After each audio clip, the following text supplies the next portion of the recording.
Need you to do me a favor. I need you to think for a few minutes. I'm going to give you about, I don't know, 10, 15 seconds. And I want you to think of every emotion that you can think of that just comes to mind. Ready? Go.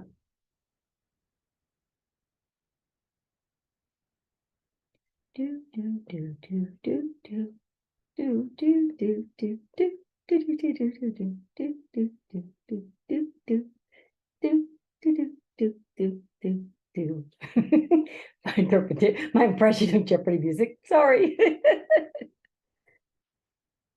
So what emotions did you think of? Which ones came to mind? More importantly, were more of the emotions positive emotions like joy and happiness and love? Or were they more neutral, like surprise or indifference even? Or were they more negative, like anger, shame, guilt, fear? Which way was your list more skewed? Were you thinking of more positive emotions, negative, or neutral? Chances are they were more negative. Every time I've asked somebody, it's always more negative. Why do you think that is? Because we've been conditioned that way. There was a study out of Penn State, and it explained how negative words dominate our language.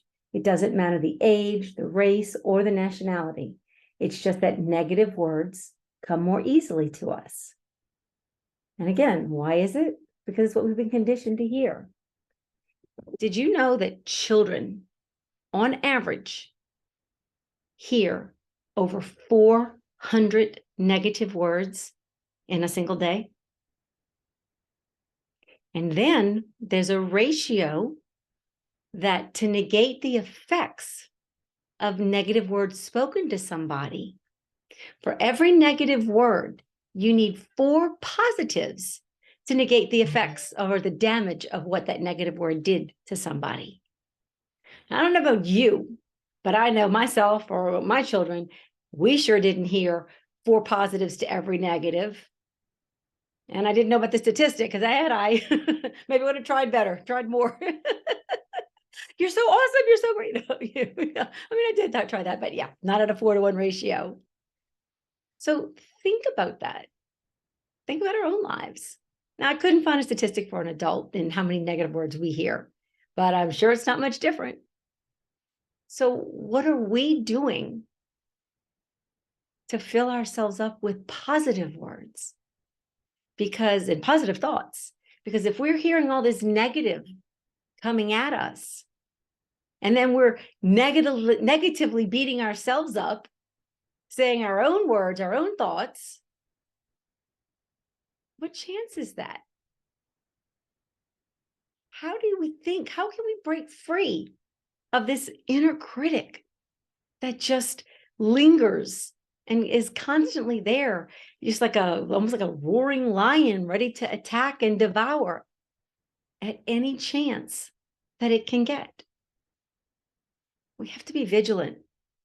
We have to guard our mind, like the Bible says. We have to protect our thoughts. And when the enemy tries to come in and brings those negative thoughts, and that inner critic rears its ugly head,